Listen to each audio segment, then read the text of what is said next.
Massive bushfire sends residents scampering to safety. Acres of sugarcane destroyed. We'll tell you where. Good evening and welcome to Primetime News on air and online at onesportmedia.com. I'm Andrea Chisholm. Also this evening, the Fast and the Furious. Women being used as targets at a car and bike show. Road safety officials are livid.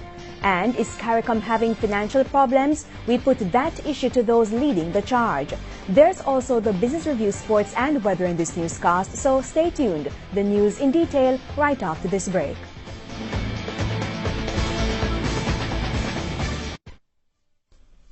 Welcome back to Primetime News and a special welcome to viewers on sportmedia.com.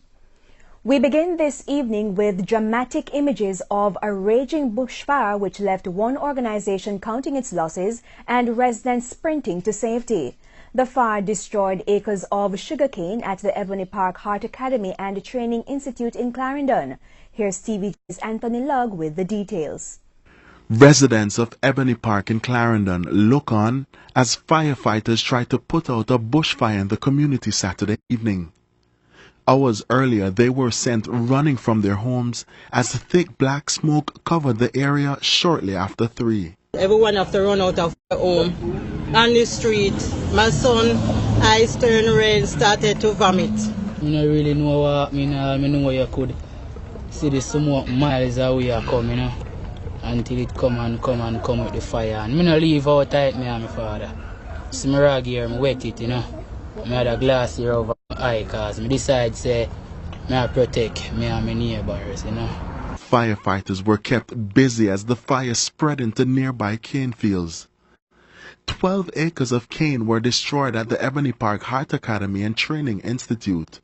Enterprise manager Selma Kani gave details. Apparently, our next door neighbors or the land that is adjacent to us are just that land. They had a fire in their cane, and what happened now is that the breeze transferred the fire from their field to ours. We newly fertilized our sugarcane. We had done so on Monday and Tuesday, and all that new growth and the area that we have fertilized, it's approximately 12 acres that we lost in fire. Ms. Kani says bushfires are a recurring problem.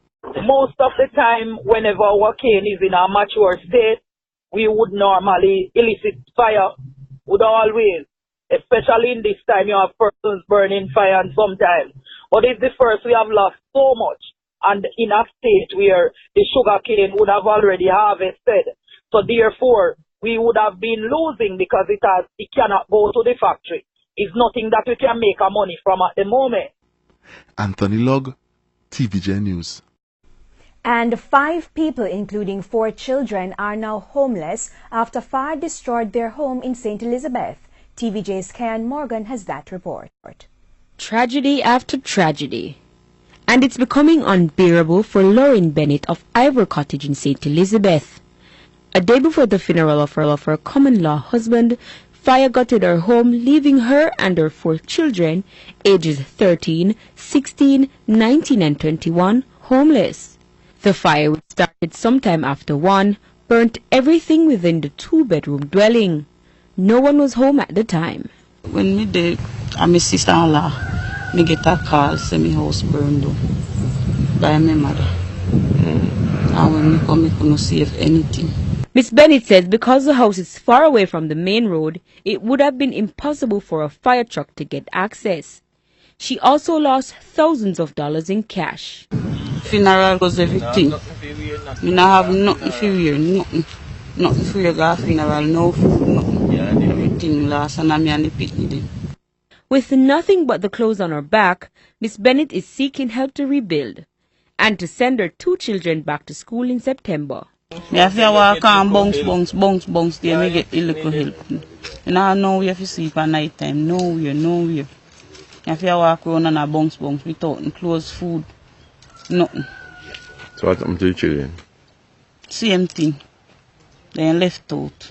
Persons interested in offering assistance can contact Lauren Bennett at 876-830-7205. Kayan Morgan, TVJ News. Outrage this evening, a road safety official, following an incident which left 3 unidentified women were used as targets at a car and bike show. Our news team got a video capturing the event, which is believed to have taken place a week ago at a plaza on Hagley Park Road in St. Andrew. TVJ's Anthony Lugg reports. The video, which is about 2 minutes, shows a car maneuvering around the woman at high speed as onlookers record the event with their cell phones.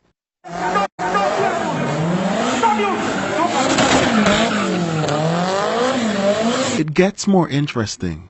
A bike joins the activity. The rider speeds around the woman and the car follows. Director of the National Road Safety Unit. Having cash flow problems, heads of government have agreed to work out a plan to clear their debts. The issue was discussed at the closing press conference for the 39th CARICOM Heads of Government meeting in Montego Bay. From time to time, we do suffer from cash flow problems. I wouldn't say that we're broke because we have not shut down the Secretariat. CARICOM Secretary General Erwin LaRocque lamenting the financial challenges of the organization. That's because member countries have not been paying their fees on time. The March 2017 report from the CARICOM Review Commission, chaired by Bruce Golding, said even though Jamaica is not the only delinquent state, it had the highest level of arrears. For Prime Minister and Chairman of CARICOM, Andrew Holness, those members that are outstanding, you should be seeing some action in this regard to ensuring that outstanding payments are made. I wish to state for the record that Jamaica found the energy and enthusiasm and commitment earlier on to make sure that it made a positive impact on any outstanding contributions and fees that it may have had.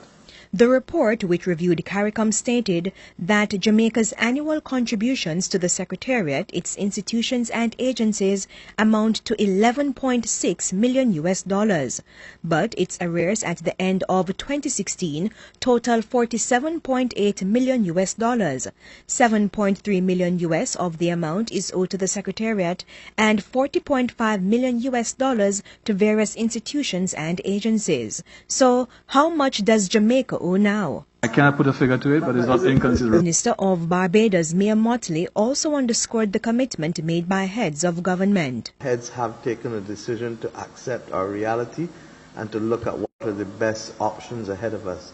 And I think that, in fairness, that should be respected because we accept that it takes cash to care and it takes cash to execute.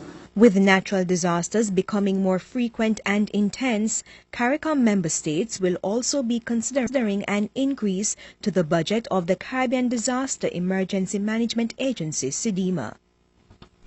The Hunts Bay Police are searching for 5 men believed to be involved in Friday's murder of a female preacher in Delacree Lane, St. Andrew. Cops say 49-year-old Neslin Watt Bent was shot and later buried in a shallow grave in the community. Her killing has sparked outrage in Delacree Lane. It's reported that shortly after 2 o'clock Friday morning, Mrs. Watt Bent went outside to use a restroom when she was ambushed by armed thugs. The cops say they have the names of the 5 suspects who have fled Delacree Lane since the killing. Investigators are urging persons with information to contact the Hunts Bay Police or the nearest police station. Murders are down by almost 12%. Between January 1 and June 30 this year, there were over 660 murders. During the same period last year, murder figures stood at over 750. Overall, serious and violent crimes are down by over 14%. Meanwhile, the Jamaica Constabulary Force is reporting progress in its drive to rid the streets of illegal guns and ammunition. Statistics show that 372 illegal guns and nearly 5,900 rounds of ammunition have been seized since January. They include 253 pistols and 27 high-powered assault rifles. During the corresponding period last year, January 1 to June 30, 420 guns were seized. Government has established a $26 million fund dubbed the Jamaica Creative 100 program. The announcement was made by Culture Minister Olivia Grange during her contribution to the sectoral debate in the recent sitting of the House of Representatives. Through this program, we will fund short to medium-term projects to help small business entrepreneurs to create new products for the global marketplace or to enter new markets. Selections will be through an open call based on growth potential, entrepreneurship, and quality. Minister Grange says Jamaica Creative 100 will be administered by the National Cultural and Creative Industries Council.